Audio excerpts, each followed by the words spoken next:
Hop, on va prendre une feuille, on va la partager en deux. Alors j'ai joué, je fais pas de conférence d'habitude, hein, je sais pas pourquoi j'ai dit oui. Et j'en ai fait une dans ma vie et on avait fait ce truc-là et c'était vraiment intéressant. Alors ça va être à mettre en face de vos conditions de pêche à vous. Donc n'hésitez pas à me donner aussi des détails sur, moi je connais mal le département, je l'ai très peu pêché. Pas du tout, même je crois celui-là. Et par contre je connais des coins qui ressemblent. Donc on va essayer de trouver tout ça. On va faire deux colonnes plutôt. Une colonne qu'on va appeler milieu. Ça c'est tout ce qui concerne le lac ou la rivière que vous allez pêcher. Et puis on va faire une colonne qui nous concerne. Allez, on va mettre nous. Et puis je vais vous poser des questions. C'est quoi le milieu? Qu'est-ce qui nous concerne? Sur quoi on peut agir? Sur quoi on ne peut pas agir? Si ça ne vous embête pas, on va faire la case milieu d'abord. Parce que ça, c'est un truc, c'est juste de l'observation. Donc sur les coins que vous pêchez, vous allez me donner ce qui ne dépend pas de vous. Alors ça peut être, je sais pas, on va dire la météo. La météo, ça ne dépend pas de vous. Dans la météo, on va essayer quand même de faire des cases, on va mettre le vent. Je vous donne le premier, comme ça, vous allez pouvoir compléter. Allez, donnez-moi-en d'autres. La hauteur de l'eau. La profondeur. La profondeur. Ok. Hop, la profondeur. Un autre. J'ai entendu la température, je le marque. J'ai entendu température. J'ai entendu la clarté, on va appeler ça la turbidité. Et j'ai entendu un autre truc après, c'était quoi? Le courant, ouais, le courant ça marche. Qu'est-ce qui dépend pas de nous aussi? L'humeur des poissons. Pression atmosphérique, ok. Autre chose? La météo, enfin, il y a souvent, mais la météo, c'est récent. Ouais, alors ça peut être quoi? La pluie? Le soleil, pas de soleil, la pluie. Est-ce qu'on peut faire un truc avec la luminosité, tout simplement? Ouais. Ok. La meilleure période pour pêcher. Ouais, la saison? Ouais. Autre chose? Le fourrage. La nourriture, ouais, carrément. On m'a dit quoi, l'horaire? Non, c'était ça? Ouais, l'horaire, oui, ça peut. Je l'aurais mis avec la luminosité, mais ça peut. On va le mettre avec la luminosité. Ça, pour moi, c'est pareil. Ok. La lune. Je commence à serrer un peu parce qu'on va en trouver plein. Les structures, habitat, structure, ouais. Ça, je l'attendais, celui-là. Dans structure, on peut mettre, oui, je mets le fond en général. Savoir si c'est des cassures, des plateaux, s'il y a des cailloux, s'il y a. Ok. Les herbiers, ouais. C'est que cette merde. Hop. Les herbiers, ok. Le marnage. Ouais. Le marnage. Oui, je valide. Donc marnage, vous avez beaucoup de lacs qui marnent dans la journée, en plus en moins? Ouais. T'aimes bien quand ça baisse? Non. Alors on est d'accord, ça on va y revenir, ok. Ouais, ça peut être, ouais, on peut dire ça. Du coup, c'est quoi? C'est le bruit, la quiétude, Pression touristique. Ouais, alors pression, pression, bruit, on va mettre. C'est vrai que c'est le sud, là, il y a du touriste. Ok. Autre chose? La densité de poissons présente. Ouais. Ça compte, ouais, bien sûr. Ok, est-ce qu'il y a beaucoup de poissons, pas beaucoup de poissons? Ça marche. C'est pas mal déjà. Si ça vous vient en cours de route, on rajoute. On va passer à ce sur quoi nous, on peut jouer. Ouais, alors, il y a plein de choses là-dedans. Ouais, alors on part du principe où on est équipé correctement pour pêcher, mais oui, par exemple, le sondeur, oui, ça peut jouer, ouais. Ça, c'est plus au niveau de la détection, du coup, on va dire détection. Alors oui, la façon dont on pêche, c'est bien, on va essayer de le couper en morceaux. Si on pêche, je sais pas, par exemple, la vitesse. Ça, c'est super important, la vitesse. Sur quoi on peut jouer aussi, autre que la vitesse? Ouais, alors oui, je vais le couper en deux. Je vais mettre la profondeur et puis après les poissons suspendus, ouais. Profondeur. La couleur du leurre, ok. Ouais, donc si on appelle ça vibration, ça va? Ouais. Les vibrations. Ok. Un truc important. La taille. Ouais. La taille, ça compte. Qu'est-ce qu'on gère à part ça? Quel poisson on recherche? Alors, oui. Qu'est-ce qu'on va la pêche? Alors ça, c'est quand maman a décidé que c'était possible. Quand on dit quand on va à la pêche, c'est... Qui a dit ça? Ok. Si on y va le matin, en automne, en hiver. Ouais, le moment, ouais, on peut dire ça. Allez. La discrétion, ouais, ça on le gère, ouais. Le casse-croûte. Ah, mais alors ça va pas avoir trop d'influence sur le reste, à moins qu'il y ait des produits alcoolisés. La zone, le spot, ouais. Ouais, carrément. Ça, c'est un des principaux. On va l'appeler spot.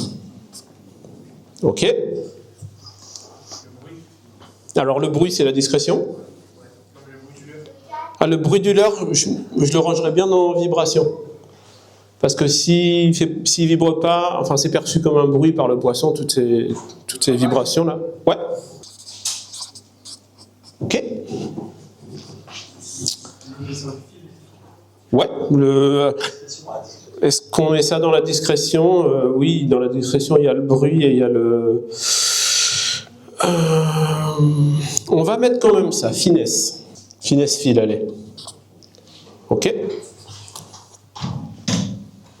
La capacité de changer de l'heure. Ça, c'est le client.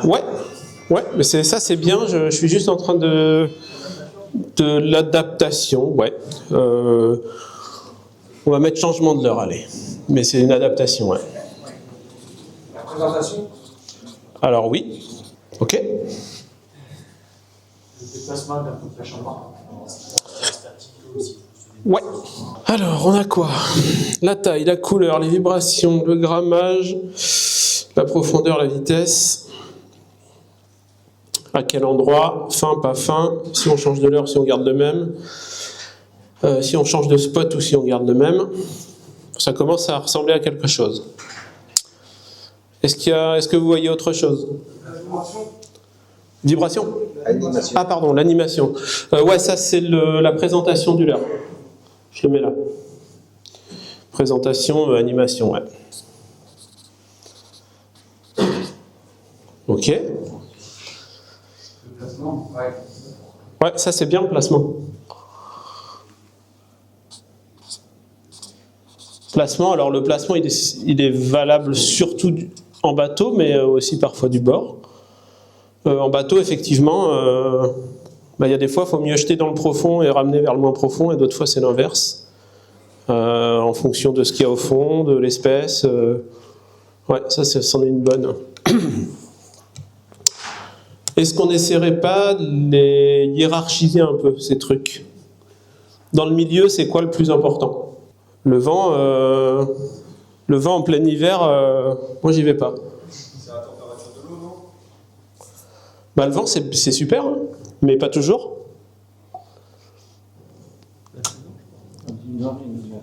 Comment? Par exemple. Et un vent froid l'hiver, c'est souvent pas bon.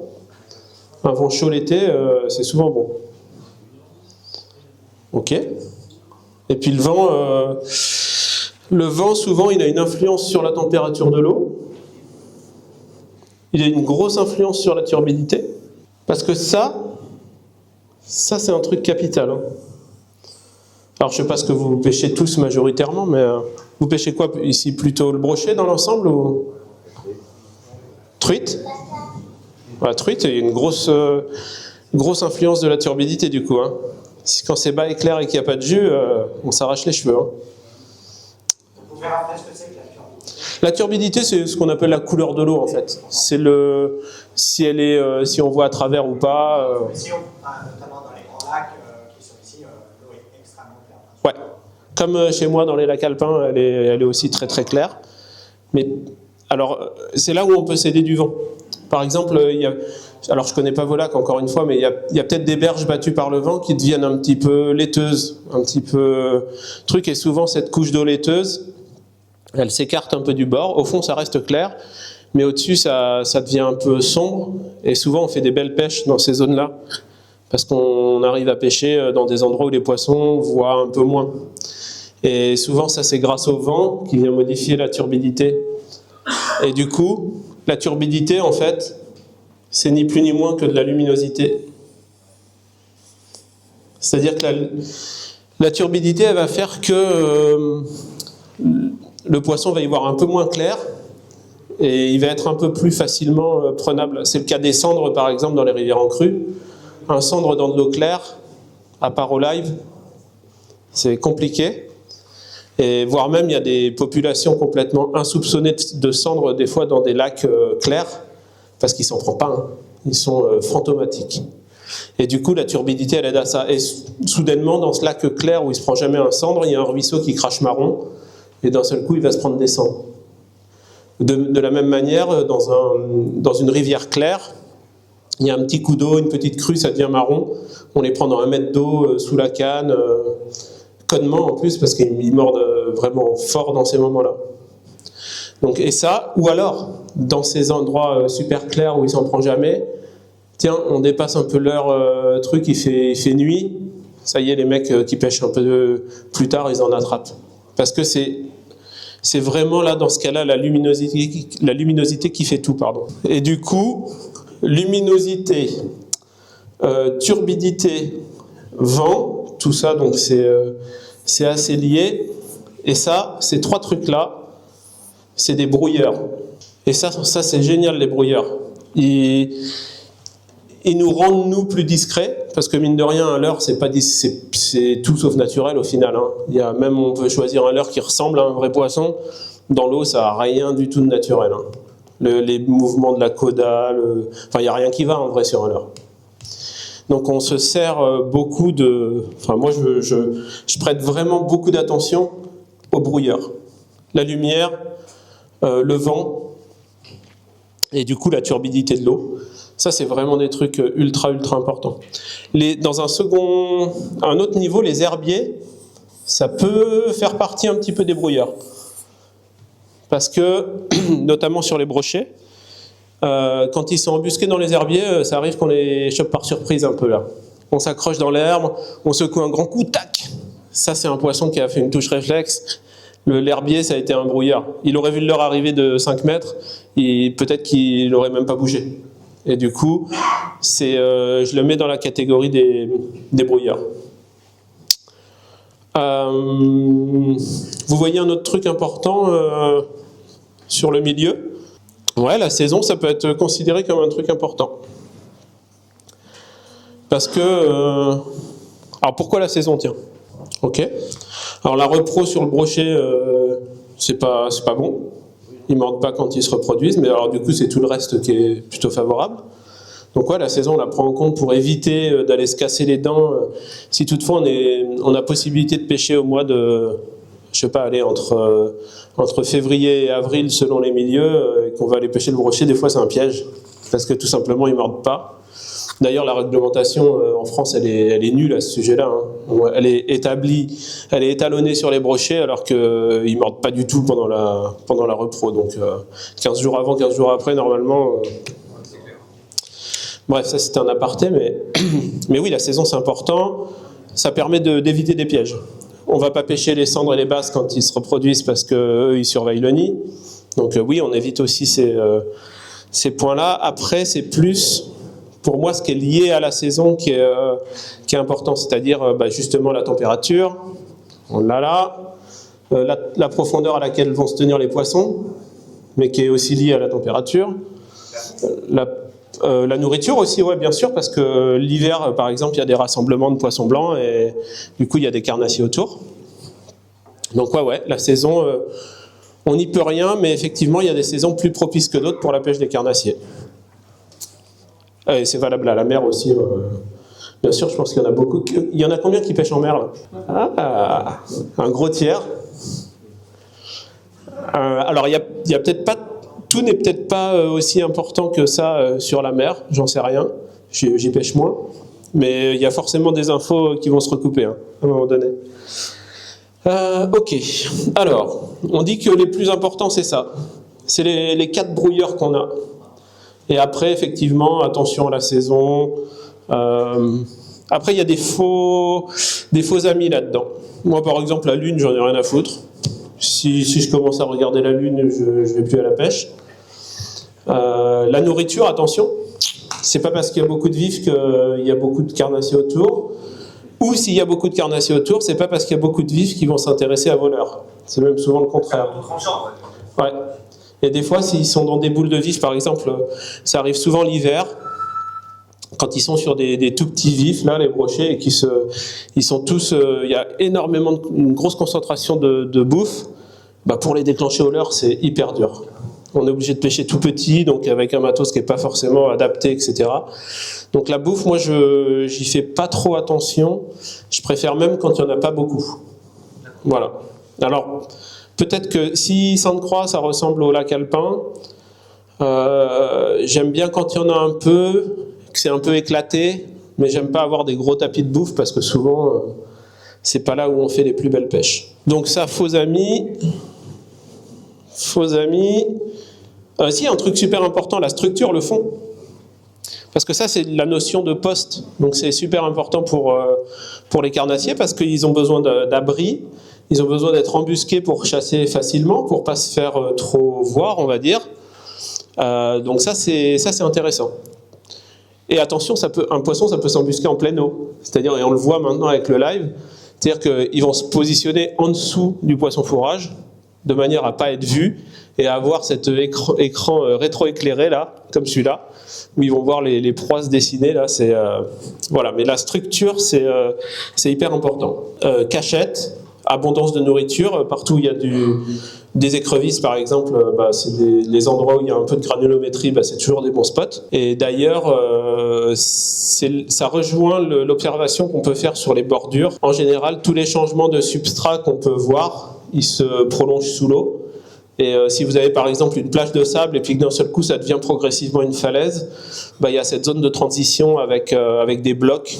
On remarque que souvent c'est très régulièrement des postes hyper importants. À cause de ça justement, à cause de l'abri que ça offre aux écrevisses. Donc celui-là, il est super important aussi. La notion en fait, c'est la notion de spot, ça. Structure et fond.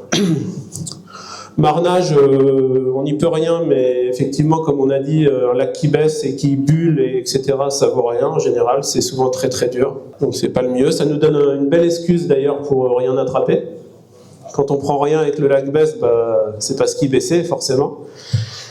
La densité, oui et non, mais attention à la densité, ça c'est pareil, c'est un faux ami parce que il faut mieux pêcher un poste où les brouilleurs sont là, avec peu de poissons qui vont être quasi tous disponibles, que d'aller pêcher un endroit farci, pétole, pas de vent, au clair, où on va pas prendre une écaille. Donc attention à la densité aussi. On a tendance naturellement à aller dans des endroits où il y a beaucoup de poissons, mais si les conditions sont défavorables, on n'en prendra pas plus que dans un endroit où il n'y en a pas beaucoup, mais où les conditions sont favorables. Donc ça, ouais, je le mets dans les pas bons non plus. C'est-à-dire que c'est tellement tentant d'aller dans un endroit où on sait qu'il y en a beaucoup, mais des fois, il faut mieux se dire que les conditions sont meilleures ailleurs, même s'il y a moins de poissons, on a quand même plus de chance. Donc le mariage, quel beau lapsus, ça c'est naze, c'est le marnage en fait.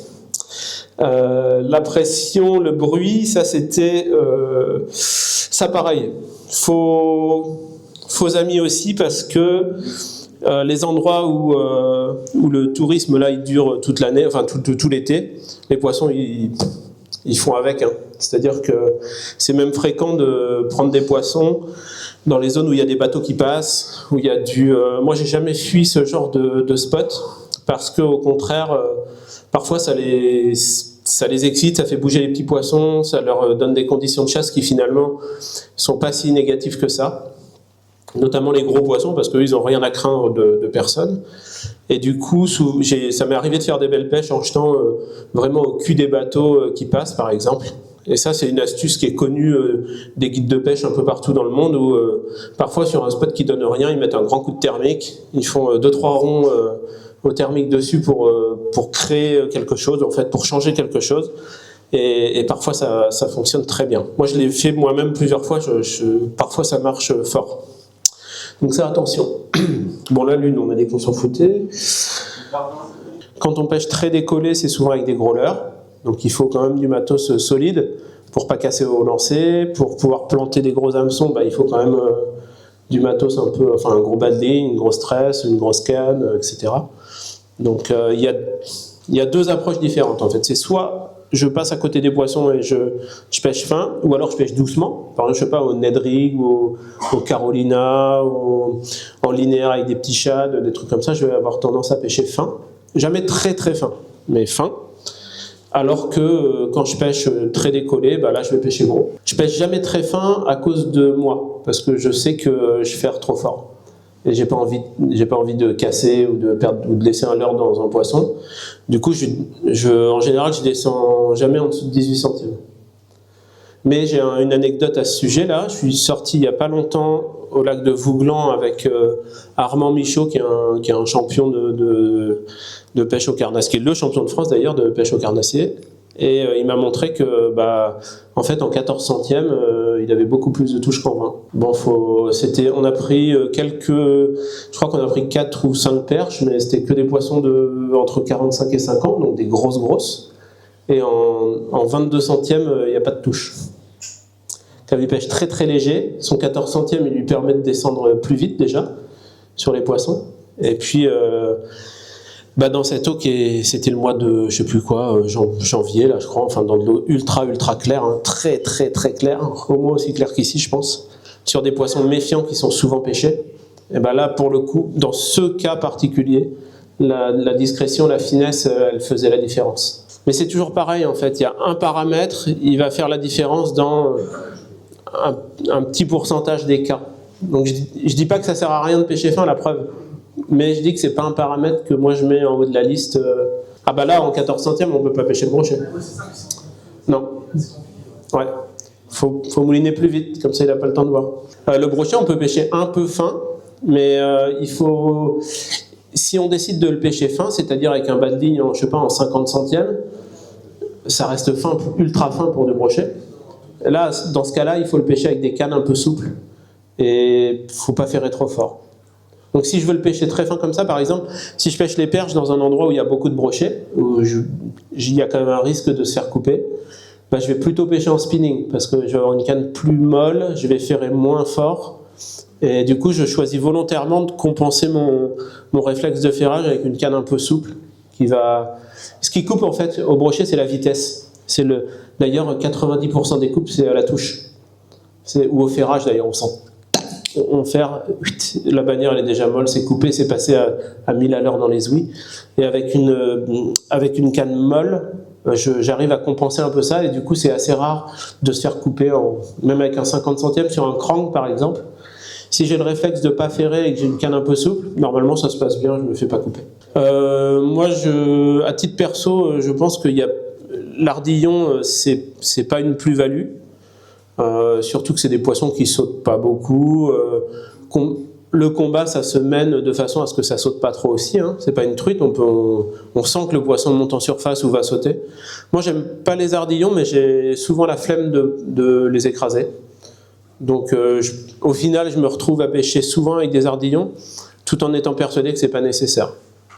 Et en tout cas, alors une pointe sans ardillon, ça rentre plus facilement qu'une pointe avec. C'est beaucoup plus aiguille et du coup ça pénètre beaucoup mieux dans la gueule du poisson, et surtout ça le blesse beaucoup moins en fait. Et ça, j'ai fait une anecdote à ce sujet. Je faisais tous les ans une compète de pêche en Espagne au brochet qui s'appelle le Lucio, et il faut garder les brochets au vivier toute la journée. C'est pour ça que je la fais plus, c'est complètement débile, c'est pas fait pour. Un gros poisson dans un vivier, c'est naze, c'est pas fait pour. Mais dans tous les cas, c'était les règles, on était obligé de les suivre. Et du coup, j'ai gardé des poissons toute la journée pendant plusieurs années de suite au vivier pour les faire peser le soir. Et j'ai perdu plusieurs, alors j'en ai pas perdu des masses, mais j'ai perdu peut-être au fil des années, peut-être 2-3 poissons qui sont morts, parce que l'hameçon avec ardillon, quand je l'ai enlevé, j'ai déchiré un petit vaisseau ou un petit truc, et dans cette eau un peu chaude et tout, un poisson qui saigne, c'est un poisson qui est mort. Donc, alors j'en ai aussi relâché avant que ça arrive, un poisson qui saignait un peu, on a préféré pas le mettre au vivier et le relâcher, tant pis, ça fait chier, mais c'est comme ça. Et par contre, 100% des poissons qui étaient pris sans ardillon, même en gamet un peu loin, pris dans les branchies, ou quand on ouvre on dit oh là là là là, bah lui il est mort, et en fait c'est une aiguille, enlevée, pas de saignement, les poissons au vivier toute la journée ils ont tenu. Donc ça c'était des hameçons sans ardillon de base, c'est même pas des ardillons écrasés, parce que même écrasés, il y a toujours un petit truc qui coince. Si vous avez confiance, moi j'ai 100% confiance dans les hameçons sans ardillon, et que vous souhaitez relâcher le poisson, il n'y a pas photo. C'est 1000 fois mieux. Ouais. Et puis on décroche pas plus. Parce qu'on a peur de décrocher. Si la tension elle est là, il n'y a aucun problème. Les moucheurs, ils pêchent des trucs de 60 avec des hameçons de 18 sans ardillon, et ils en perdent pas. Hein. Pas plus, sinon ils mettraient des ardillons, les gars. Donc non, ardillon, voilà. Ce serait même bien qu'il n'y en ait pas sur les hameçons de base, comme ça on n'aurait pas besoin de se poser la question. Ouais, mais ça se vend pas. Ah oui, j'ai un shop de pêche aussi, et du coup je peux faire des stats hein, sur ardillon par ardillon. Les hameçons sans ardillon, ça ne se vend pas. Tout le monde essaye d'en faire, VMC, bref. Ça se vend un petit peu à la truite parce qu'il y a des parcours qui l'obligent, mais au carnassier, il n'y a quasiment pas de parcours qui oblige de ne pas avoir d'ardillon. Et les gens n'ont pas confiance, ils n'achètent pas des hameçons s'il n'y a pas d'ardillon. C'est moche, mais c'est comme ça. Ouais. Autre chose, une autre question. Alors, j'ai pas de données scientifiques, donc je me méfie de mon avis de pêcheur, parce que j'ai envie de croire que c'est positif. Je crois sincèrement que ça l'est, tout simplement parce que quand on enlève un poisson du milieu, ben, il n'y est plus. Et à force d'enlever les gros, c'est un cercle vicieux en fait.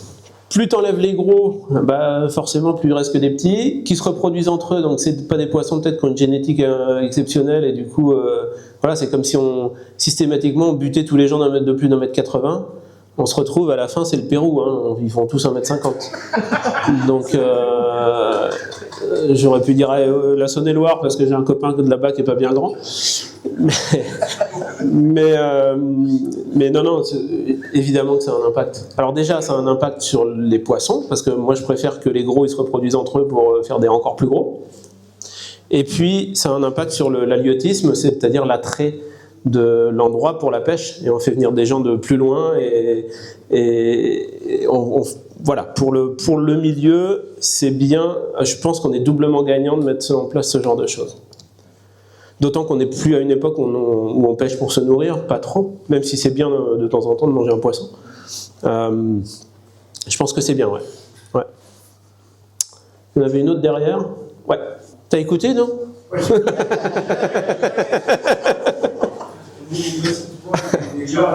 Non, mais bien sûr. Il y a des valeurs sûres. En fait, c'est une boîte à outils. Dans ta boîte, tu as des trucs en lesquels tu as confiance et qui ont fait leurs preuves, en fait. C'est-à-dire que si tu veux un swim, bah ouais, le Balam, il a fait ses preuves, il est bon, on sait que ça marche, paf, bah tu choisis un Balam. Tu choisis pas... Alors, j'ai dit un Balam, j'aurais pu dire un BBZ, tu vois, il y a 2-3 refs. Dans chaque catégorie, en général, tu as 2-3 refs qui sont incontournables. Bah, ça sert à rien de chercher midi à 14h. Si tu sais que c'est l'original, qu'il est incontournable, faut aller là-dedans, ouais. Moi, j'ai jamais... Alors déjà, j'ai pas des boîtes incroyables en diversité. J'ai pas non plus les 16 coloris de la gamme. J'en ai... Si j'ai 3-4 coloris, en général, c'est le truc, tu vois, les contrastes principaux qu'il faut avoir. Donc, oui, il faut aller dans les valeurs sûres, avec 2-3 contrastes de couleurs à chaque fois. Mais ça sert à rien d'en avoir 50, sauf si tu aimes collectionner et que...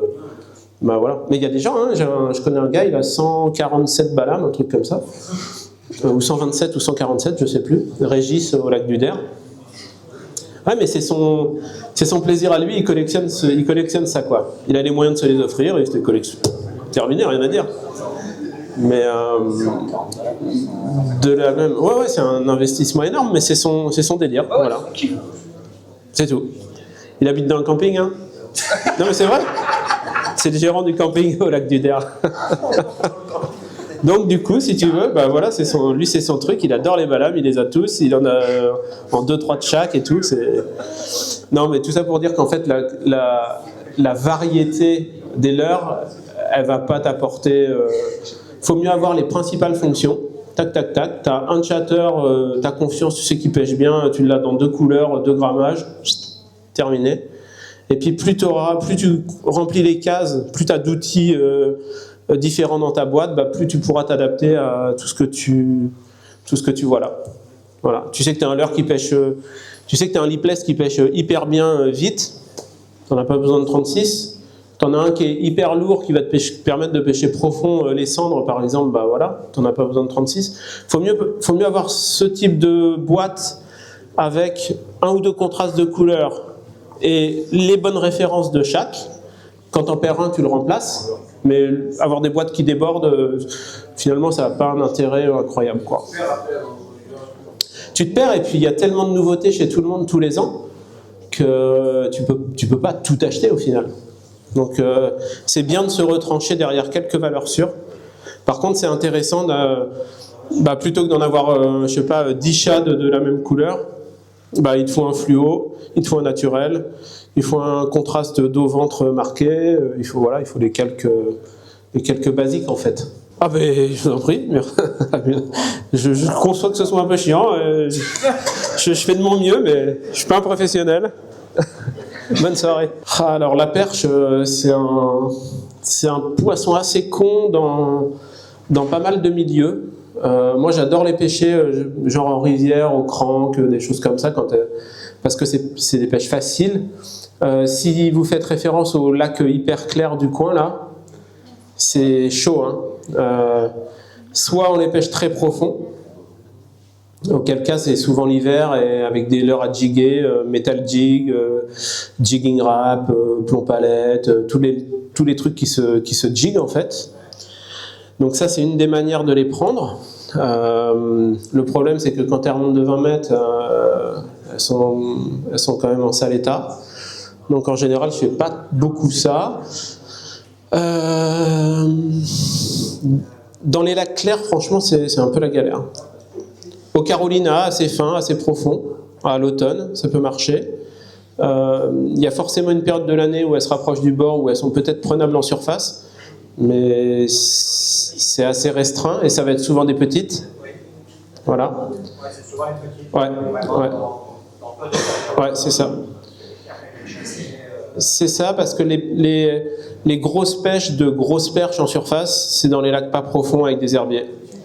Et dès l'instant que vous avez des lacs très profonds, comme vous avez ici, avec des eaux très claires, ça devient rapidement casse-tête la perche. À part l'hiver, franchement, c'est compliqué, ouais. J'ai pas de recette miracle. Alors, il y a aussi une période de l'année où les perches, elles ont tendance à être focalisées sur des toutes petites proies. Notamment dès l'ouverture, là, au mois de mai, tout ça. Souvent, elles sont sur des tout petits alevins, et là, elles sont encore plus dures à attraper. Ah, c'est chaud, les perches, ouais.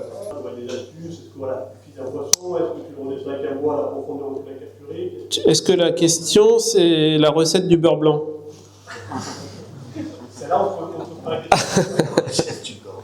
dans le cas de la petite poisson, est-ce qu'il n'y a pas des petites astuces avec ton retour, ton expérience? Alors, tu peux alors les perches et les cendres, ils ont le même problème, hein. WC, tac, l'estomac qui sort. Tu peux les relâcher si tu le fais vraiment immédiatement et que le poisson il a la force de retourner dans une zone de pression qui lui est favorable, auquel cas ça rentre dans l'ordre. C'est pas une garantie qu'il n'y ait pas de dommages. Franchement, j'en sais rien. Mais en tout cas, les poissons, quand ça repart bien et que tu les vois redescendre, ils remontent pas. Donc j'ai tendance à croire qu'ils s'en sortent. Après, il y a la solution de les fiser. Mais tu fais quand même un trou dans le poisson, c'est pas anodin. Par contre, j'ai eu plusieurs gars qui ont fait ça sur des poissons qu'ils ont gardés après dans un bassin chez eux pendant 1 mois, 2 ans, 3 ans.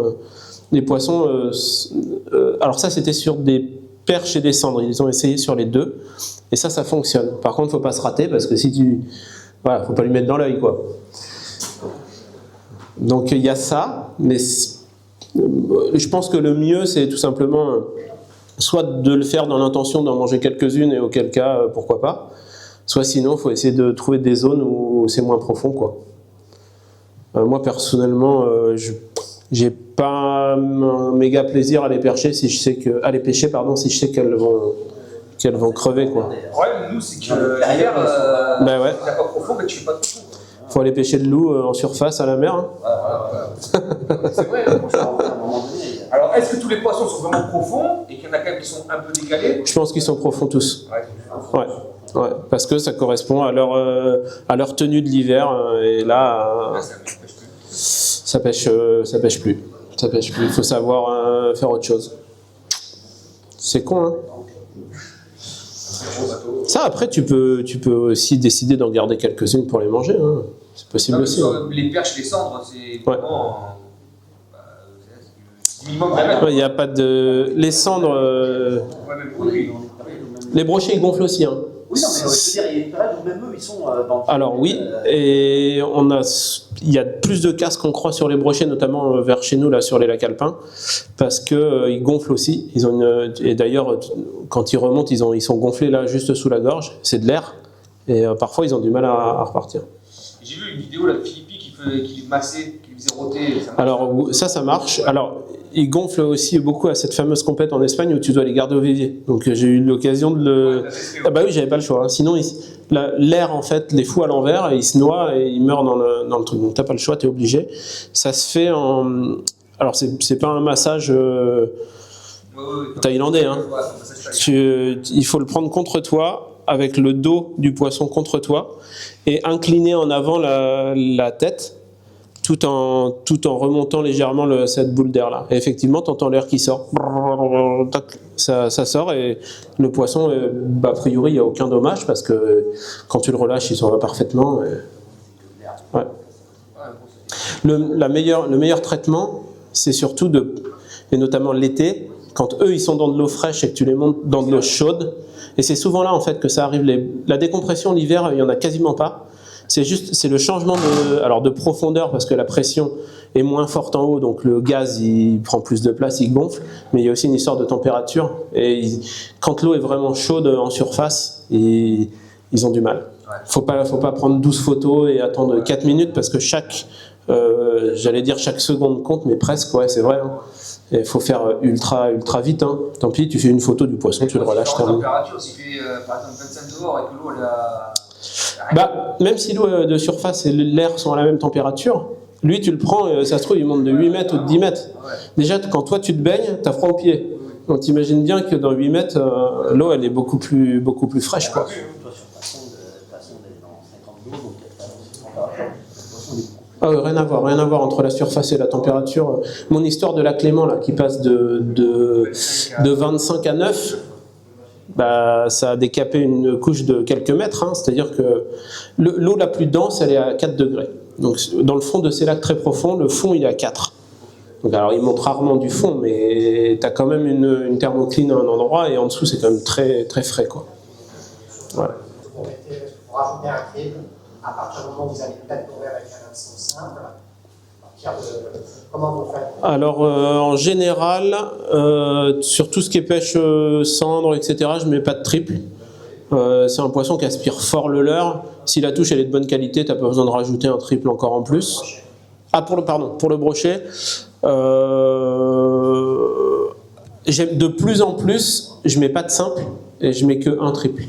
C'est-à-dire que je mets une tête à visser sur le leurre et je mets un triple sur le premier tiers du truc. Et au-dessus souvent. Ouais, surtout s'il y a des herbiers, je le mets au-dessus. S'il n'y a pas d'herbe, ça m'arrive de le mettre en dessous, mais il faut vraiment que le fond soit propre. Et sinon, si c'est juste un stinger, donc un triple à rajouter, je dirais, 18, quoi, pas moins. Ouais. J'estime que la plupart du temps, si l'hameçon sort bien sur le premier tiers du leurre, si tu as une belle touche, ça doit être dedans, quoi. Logiquement. J'évite de rajouter des hameçons supplémentaires en général. Souvent, ça abîme le poisson pour rien. Voilà. Sauf si vraiment c'est une compète, chaque poisson compte, tu veux pas en perdre. Bon, peut-être tu peux rajouter un petit triple ici ou là, mais c'est quand même pas le réflexe de base, quoi. Et ça peut arriver. Non, au centre, j'en mets très peu. Ouais. Ce qui peut arriver aussi, c'est que l'hameçon que tu rajoutes, il empêche le poisson d'engamer correctement, quoi. Tu vois, il vient s'accrocher sur le bord de la gueule ou quoi, et bon, voilà. Il y a une seule manière de les prendre, il faut faire avancer la tête plombée dans sa gueule, et c'est tout, il faut ferrer assez fort, et normalement un hameçon simple ça suffit. Ouais, sur des poissons qui viennent taper court, où tu as des touches un peu délicates, mais c'est souvent des petits poissons en fait. Ouais, parce que tu sais, quand tu pêches en linéaire, quand tu as une petite tête plombée, par exemple tu pêches avec une tête plombée de 7 grammes avec alors 13 cm, ton hameçon simple il est vachement devant. Alors vas-y, attends, redis-moi ça. Ta tête plombée. C'est l'accent, c'est bon. Ta tête plombée qui est, vu que tu pêches en petite 7 grammes sur une 13 cm, vachement courte. Ouais. Donc du coup c'est pour ça que je me dis que... En fait, sur le marché, t'as du 7 grammes en hameçon de 2, de 1, 1, 0, 2, 0, 3, 0, 4, 0, 5, 0. Donc en fait, si tu as la bonne taille d'hameçon, tu n'as pas besoin vraiment de rajouter un triple. Ouais. Et de toute façon, on le voit bien maintenant, notamment en pélagique, là on parlait des cendres et tout. T'as une tête très lourde, tu as un finesse de 20 ou 25 cm, et tu as un seul triple qui est tout près de la tête plombée, et tu les rates pas. Ouais, c'est vrai. Tu les rates pas. Souvent on cherche à couper les cheveux en 4 parce qu'on a des touches de petits poissons et qu'il n'y a rien de plus frustrant que de rater une touche. Du coup, je vais remettre un triple. Le réflexe souvent c'est d'affiner en fait. Et c'est pas forcément un bon réflexe au final. Et là, je vois pas l'intérêt d'arriver avec une grosse tête. Il y a deux choses en fait. Il y a le pélagique, ce qu'on appelle le pélagique, et il y a le sharpshooting qui est du coup loin. Et ces poissons qui sont décollés, tu peux pas leur descendre 50 grammes sur le museau s'il est sous la sonde, c'est foutu. Tu les attaques de loin avec un grammage quasiment le plus léger possible au final. Et tu peux très bien pêcher en pélagique avec 10 grammes de plomb sur l'heure de 20 cm, tu vois, un truc qui va couler doucement. Et c'est souvent d'ailleurs comme ça que tu fais des belles pêches. Ouais. Ces poissons que tu attaques en vertical sous la sonde très lourd, alors oui c'est bien parce que tu descends vite dessus, mais ça aussi je pense que ça va pas durer, quoi. Ou alors c'est une touche réflexe avec un truc qui descend très très vite dessus. C'est réflexe mais pas toujours. Ouais. Faut avoir les deux. Si tu pêches au live, tu peux avoir une canne très lourde avec un truc pour descendre sur le poisson si tu le vois, en sachant que de toute façon tu vas pas descendre sur un poisson qui est dans 15 mètres. En dessous de 10, au-dessus de 10 en général tu les attaques pas trop. Et puis si tu en vois un qui est très décollé à 15 mètres du bateau, celui-là tu l'attaques léger avec un petit leurre, 10 grammes, même pas forcément un gros shad, tu peux aussi les pêcher avec des shads de 12 cm. T'as pas une petite canne avec laquelle tu pêches en linéaire. En fait ils sont opportunistes ces poissons là, on les pêche gros parce que c'est la tendance de pêcher au live avec des gros leurres, mais en fait tu peux très bien pêcher avec un petit shad et 7 grammes si tu veux, c'est pareil. Oui, plus il est dans la couche, plus il est en mode chasse. Alors ça je sais pas. Non, il peut être en repos, j'en sais rien, je sais pas. Souvent ils bougent pas, et du coup je sais pas s'ils sont en chasse ou pas. En tout cas ils sont souvent réceptifs. Ouais, ils sont plus réceptifs. Ouais. Donc... Qui est-ce qui pêche au live ici? Ouais, vous n'êtes pas nombreux. Non mais c'est intéressant parce que c'est un sujet qui divise. Ça fait couler énormément d'encre et au final on s'aperçoit qu'il y a peu de pêcheurs qui l'utilisent. Qui est contre? Bon, qui est pour?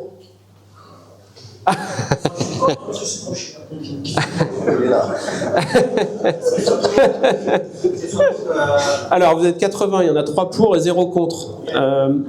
Les autres ils savent pas? Ouais, il y a une question de budget, ouais c'est vrai. Ça fait partie des trucs. Ah mais c'est dévastateur, ouais, bien sûr.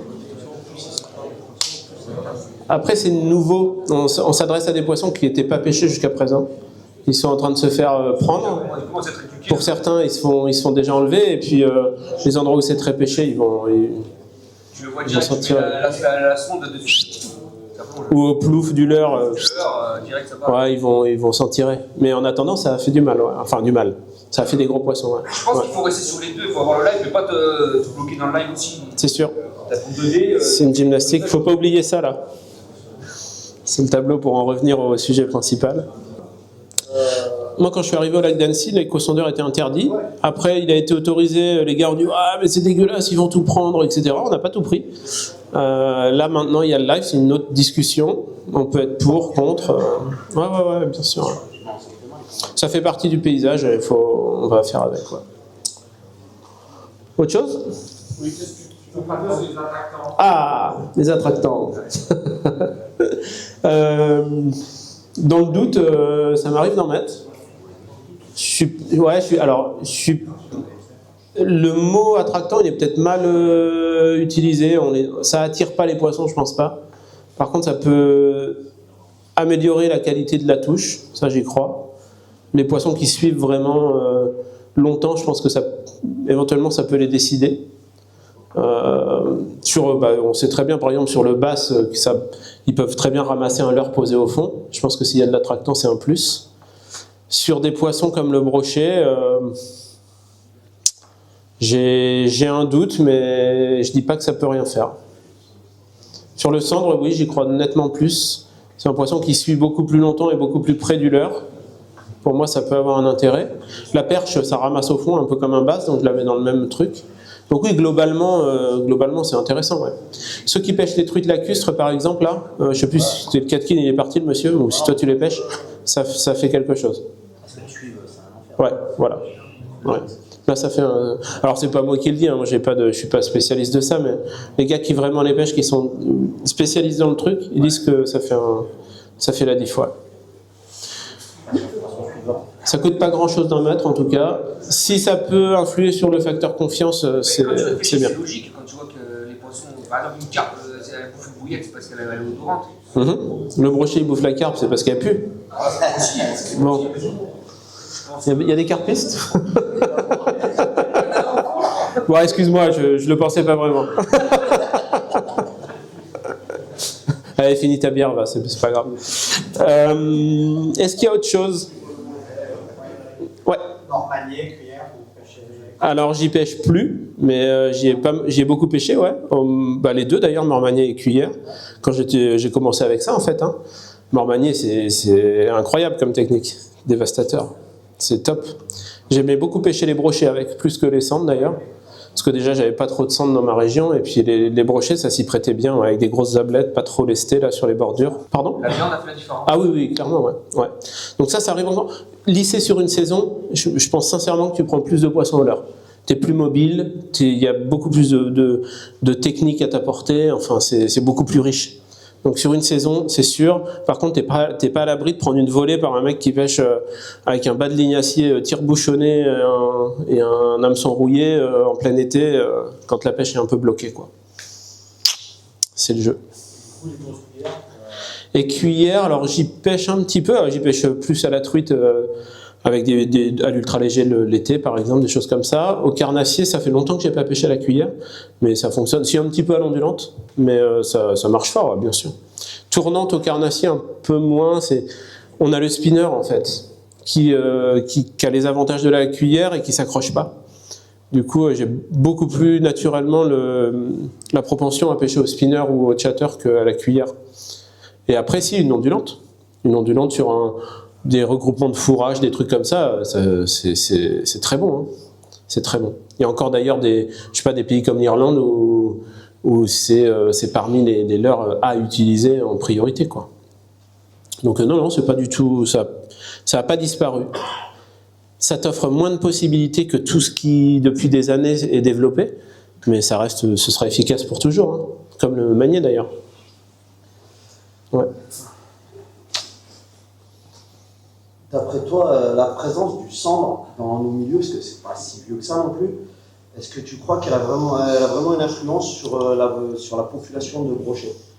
Tu as plus de cendre que de brochets. Tu parles de l'extrême-adure ? Voilà, en Extrémadure, même Même, j'ai l'impression, moi, sur Seine-Croix, j'ai l'impression que sur Seine-Croix, tu vois, il y a moins de brochets. Alors en fait, je pense que alors c'est deux espèces complètement différentes. Elles se partagent l'espace facilement, ou le brochet plutôt sur les bordures, dans leur taille, quand ils sont de taille modeste, on va dire. Les cendres plus profonds, en fait, où ils rentrent en compétition, c'est sur la bouffe. Et ce qui s'est passé en Espagne, c'est que c'était des lacs qui étaient chargés en ablettes. Les brochets mangeaient des ablettes. Et quand les cendres sont arrivés, ils ont explosé comme toujours. Ils ont occupé tout l'espace, ils ont mangé toutes les ablettes.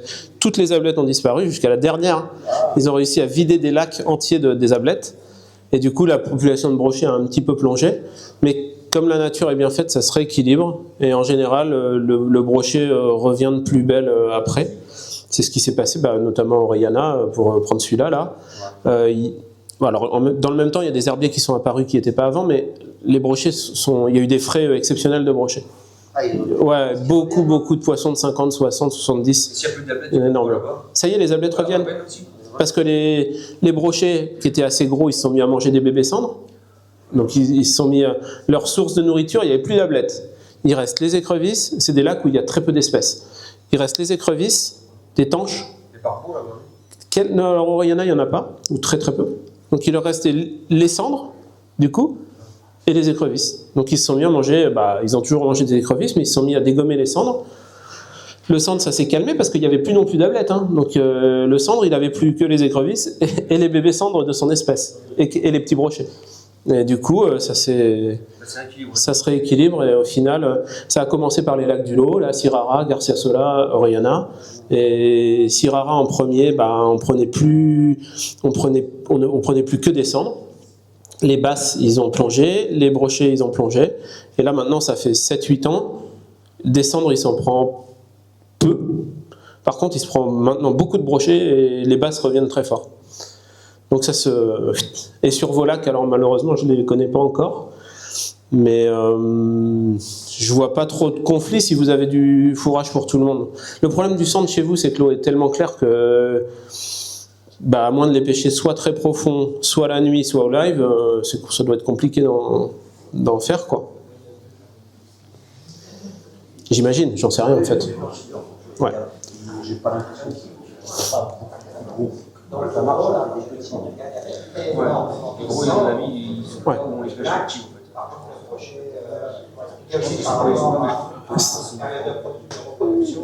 Dans le Douro, là c'est un autre problème, c'est que le brochet, il supporte pas bien le marnage pour sa reproduction.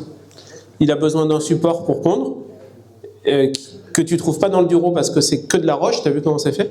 Donc déjà il y a très peu de support, et ensuite il y a un marnage important. La rivière, elle peut baisser d'1 mètre dans la journée. Et du coup, les pontes ne fonctionnent pas. Il y a quelques très gros, parce que les lacs au-dessus, notamment le Douro, il y a quand même du brochet, et de la rivière aussi.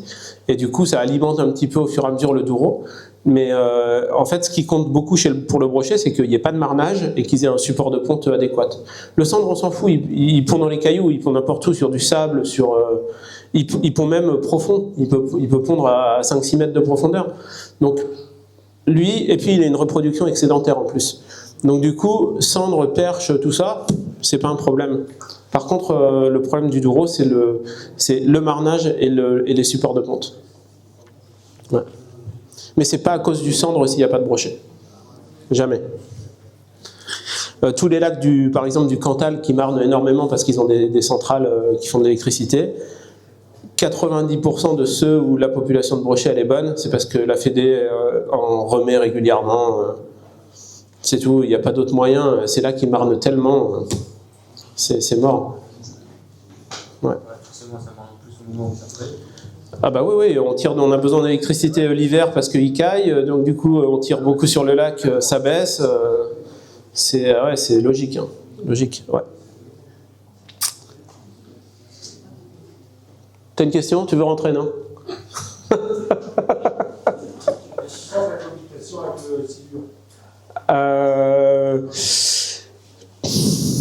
Joker, j'aime pas ce poisson.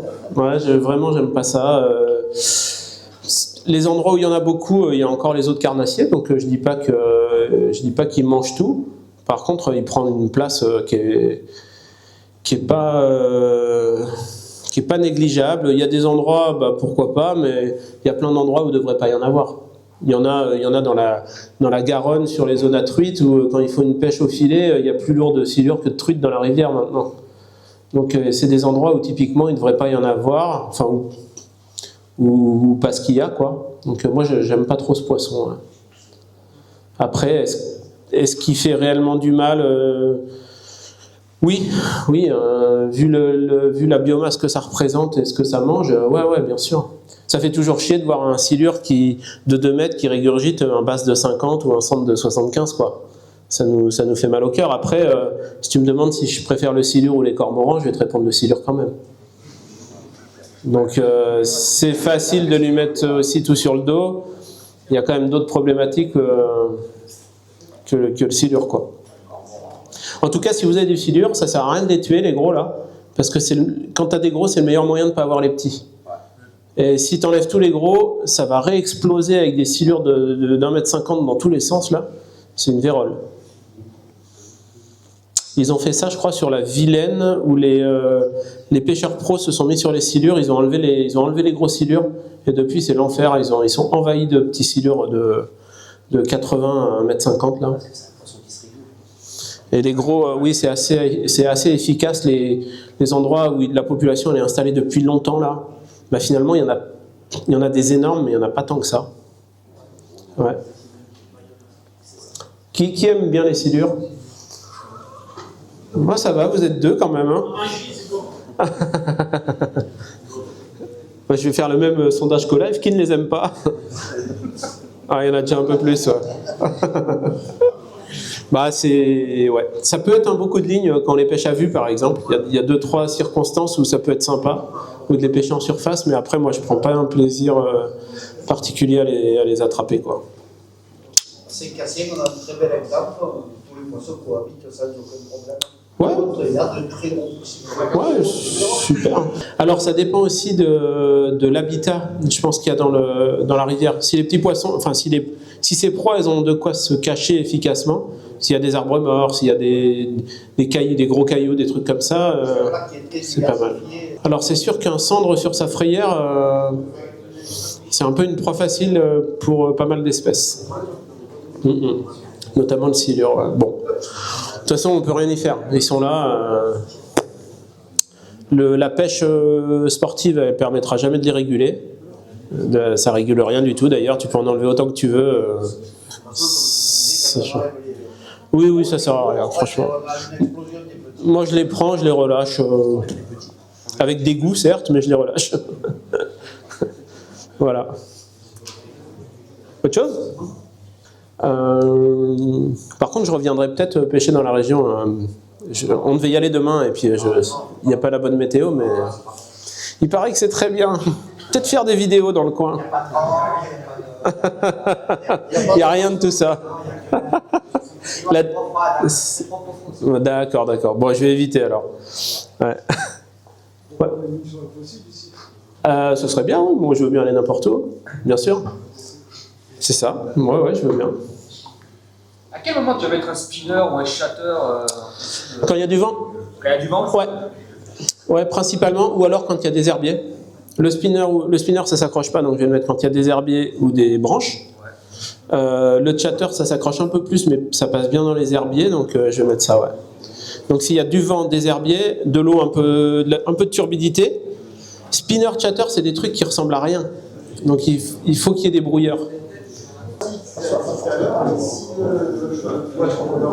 Ouais.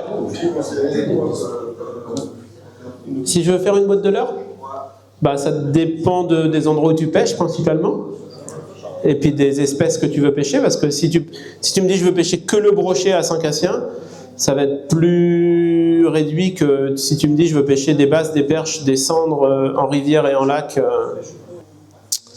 Bah moi si je fais une boîte type, dedans je vais mettre quelques shads. Mon shad de base c'est le slick en 11 cm par exemple, donc je vais mettre des slicks en 11, ça prend un peu de tout, avec des têtes plombées de 5 à 18 grammes, on va dire, avec du 3-0. Ça déjà tu couvres un paquet d'espèces et de possibilités, hein. Avec un shad tu prends quasiment tout. Je pense que dedans je mets un chatter. Un leurre de surface sûrement. Mais encore une fois, ça dépend. Tu vois, ici, pour pêcher les volaques, un leurre de surface, ça va peut-être servir à rien, mais... Ouais. Ok. Voilà, tu vois, ça va être ça dépend du budget que tu me donnes pour constituer ta boîte. Mais oui, un gros leurre, quand même, je sais pas, une Miura, un swim, un truc assez gros. Et puis après, ouais, quelques shads, alors un shad en 11 et puis un plus gros, tu vois, un 18 pour les brochets. Alors encore une fois, ça dépend de l'endroit.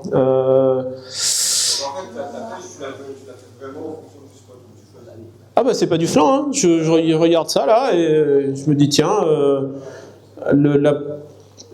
alors ça dépend, tu vois, si c'est un énorme milieu où il y a beaucoup de gros brochets et que je veux faire un gros brochet, je vais commencer assez gros quand même, assez décollé dans la couche d'eau. Si je sais que c'est un milieu qui est sous pression, un petit lac pas profond avec des herbiers, bah, je vais pêcher plus petit, peut-être avec un lipless comme je disais tout à l'heure, ou un petit shad ramené doucement au-dessus des herbes, pas trop, avec un bas de ligne de discrétion un peu fin et tout. Donc c'est vraiment en fonction de ce que tu vois là, réellement. Ouais. Est-ce qu'on peut mettre une couleur par rapport à l'humidité ou... Les couleurs, il y en a. Tu prends, je sais pas, allez, un shad connu sur le marché, le One Up Shad, tu dois avoir, je sais pas, peut-être 60 couleurs dedans. Pour moi, ça sert à rien. Il faut que tu aies des contrastes. Il faut que tu aies un leurre fluo. Alors, quand je dis fluo, c'est opaque. Un blanc, un noir, un...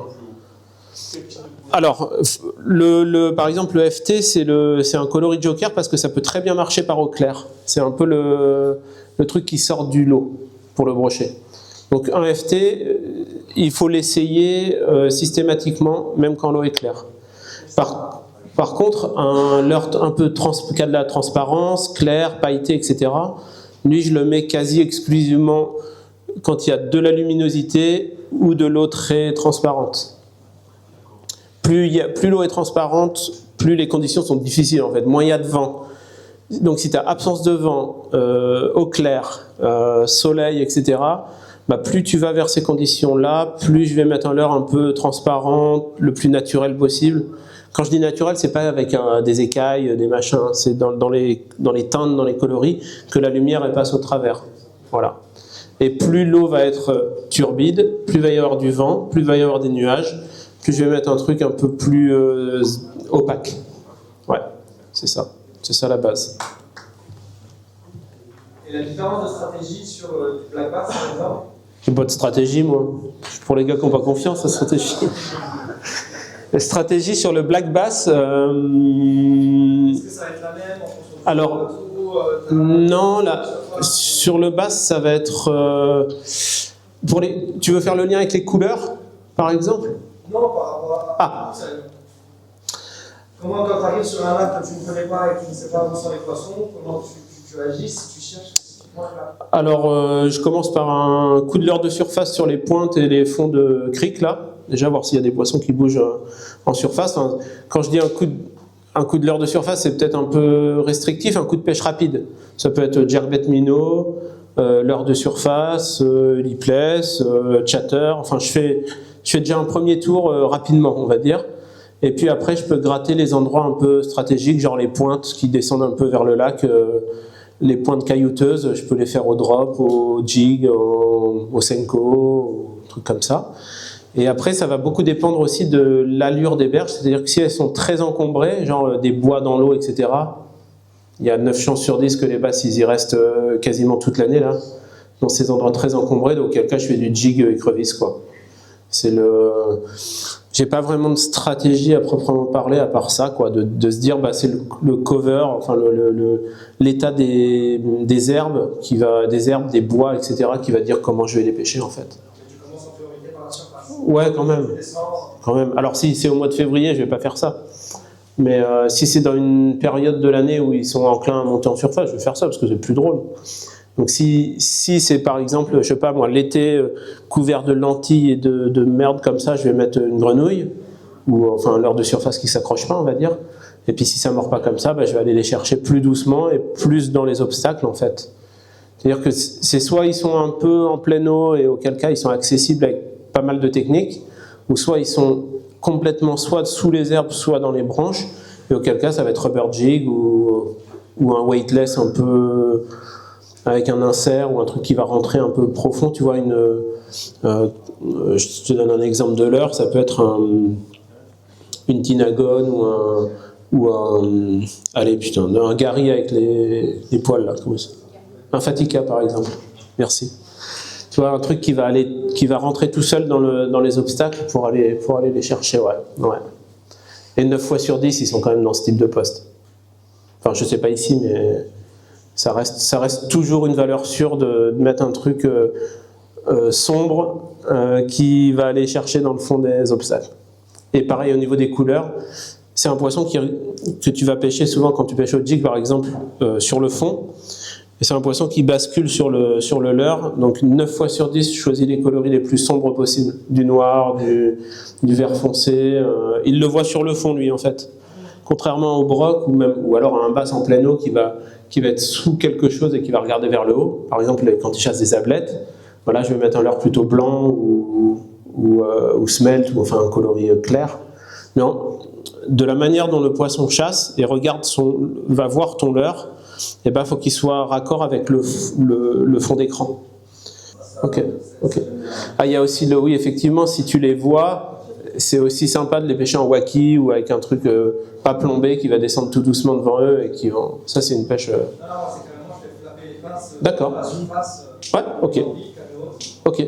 Ouais, ils réagissent. Des fois, ils démarrent comme des balles là-dessus. C'est bien aussi. Ouais. C'est assez fantasque comme poisson. Alors, c'est dur comme ça, sans voir l'endroit, te dire un truc vraiment précis là-dessus. C'est pas facile. Ouais. Et après, si on a trop bougé un détail, on va dire où il y avait des poissons et on ne sait jamais trop. Moi, je défends souvent la mobilité, comme je vous ai montré sur le tableau. Après, si les conditions sont absolument identiques partout sur le lac, des fois, ça ne sert à rien de courir dans tous les sens non plus. Effectivement, si tu es sûr que les poissons sont là et que tu n'as pas identifié une autre zone du lac où tu as moins de luminosité, plus de turbidité, plus de vent, plus d'herbier ou des structures différentes sur le fond, tu peux rester et essayer de couper les cheveux en 4 pour finalement en attraper. Ou d'attendre un moment d'activité, parce que des fois il y a ça aussi, dans la journée il y a un moment, ça va durer 1 heure, 2 heures, où ça mord un peu, et puis après ça se tasse, et puis il ne se passe plus rien, jusqu'au soir ou jusqu'au lendemain. Donc si tu vois rien d'autre qui est potentiellement différent, parce que s'entêter sur un truc qui ne marche pas, tu as quand même moins de chances de trouver, de faire la différence, de faire une belle pêche, que d'essayer un truc différent. Donc si tu n'as absolument rien identifié de différent à proximité, alors oui, tu peux essayer de pêcher plus fin, plus vite, plus lentement, plus petit, plus gros, plus tout ce que tu veux. Mais en général, quand c'est comme ça, tu finis toujours par déclencher 1 ou 2 touches. Tu as une prime à l'acharnement, mais c'est rarement là que tu vas faire une grosse pêche, quoi. Si rien ne change, ça va être chaud de faire une belle pêche. Ouais, t'as plus vite fait d'être mobile et d'aller chercher un spot avec, je sais pas, une arrivée d'eau, enfin n'importe quoi en fait. Alors ça dépend ce avec quoi je pêche, ça dépend si on parle de leurre souple ou de leurre dure. Alors si on parle que de leurre souple, ça va dépendre beaucoup de l'espèce. C'est-à-dire que le brochet, mon arrêt, il sert surtout à reprendre de la profondeur. Si on parle de poissons qui ont tendance à se pencher sur le leurre, à le regarder, à hésiter, comme la perche par exemple, le sand, le bass, là je peux faire des grandes pauses. Ouais. Et ça dépend surtout ça dépend de l'activité des poissons. S'ils mordent sans faire de pause ou très peu, je ne vais pas m'embêter à avoir une pêche lente parce que c'est un peu chiant. Mais par contre, ça peut arriver l'hiver, par exemple les jolies perches, elles mettent du temps à prendre le leurre, elles regardent. Donc oui, là tu peux allonger les pauses. Notamment au Ned Rig, au Carolina, tout ça s'y prête. Un chat sur une tête plombée, c'est rare qu'elles peuvent le ramasser, mais c'est quand même assez rare. Alors qu'une écrevisse en Carolina, un Ned Rig, un truc comme ça, souvent au bout de quelques secondes, toc, elle l'attrape. Ouais, donc ça dépend vraiment de l'espèce et de la saison, ça les pose. Au jerkbait minnow, par exemple, si on parle de leurre dure, pour le coup, les leurres qui sont très suspending, des fois c'est la seule solution pour prendre des perches. Si tu as un truc qui coule ou qui flotte, elles ne le prennent pas, elles viennent des fois à 2 ou 3 derrière. C'est souvent le cas l'hiver quand l'eau est très froide. Elles viennent à 2 ou 3 derrière, tu as l'impression qu'elles vont le prendre et en fait le truc soit il coule doucement, soit il remonte, elles n'en veulent pas. Et souvent quand tu arrives à avoir un truc parfaitement suspending, il y en a une du groupe qui s'avance, toc, elle pense le triple ou... Ah, c'est fou cette pêche. Mais c'est sympa une fois que tu as compris le truc et que tu vois qu'elles prennent que sur les pauses. Des fois tu fais des belles pêches et tu peux passer vraiment de 0 à une belle pêche juste parce que tu as un leurre qui est parfaitement immobile et elles le prennent que à l'arrêt. Tu peux faire ce que tu veux, tu les fais suivre, elles viennent des fois même à 2-3, elles sont agressives et tout. Ouais, que à l'arrêt. Les perches, elles font souvent ça. Ouais. Tu veux le micro? T'en as marre? Ok, d'accord. Merci. Oui, puis on va pas te garder jusqu'à minuit quand même. Tous ces gens qui ont des familles, là, vous me fatiguez. Non, mais écoute, nous te remercions énormément. Avec plaisir. Et pour une première conférence, c'était très très intéressant. Merci. Et je pense qu'il y en a beaucoup qui vont retenir le tableau. Et écoutez, donc on vous invite tous à... Oui, on va tous plier les chaises déjà. On va installer les tables ici. Ah, on les met ici les tables? On va prolonger D'accord. cet échange ici autour d'un bonheur. Voilà, vous êtes tous invités. Une fois qu'on peut ranger les chaises à manger. Merci. Allez, bah c'est fini. C'est là-dessus qu'on se quitte. En tout cas, merci à la Fédé et puis à la Truite du Gabot, je crois, qui est à l'origine de cette initiative. Donc, moi, j'ai passé un bon moment avec tout le monde. C'était sympa. Le président était là, d'ailleurs. D'accord. Et j'espère que, du coup, les gens ont passé un moment sympa aussi. Donc, Oui, c'était très, très intéressant. Voilà. Alors, mon expérience, même si elle n'est pas locale, je suis content qu'elle ait servi tu as à tout le monde. suffisamment de très bons scores de partout, dans tous les milieux. Pour que ce soit valable ici aussi. Je pense. Ok. Bon, en tout cas, merci Pas exception. Merci à vous. J'espère qu'on te verra pêcher un peu. J'espère, mais je viendrai, bien sûr. Ouais. Merci à tout le monde, en tout cas. Moi, j'ai passé un bon moment et on vous dit à bientôt. Nous aussi. Merci.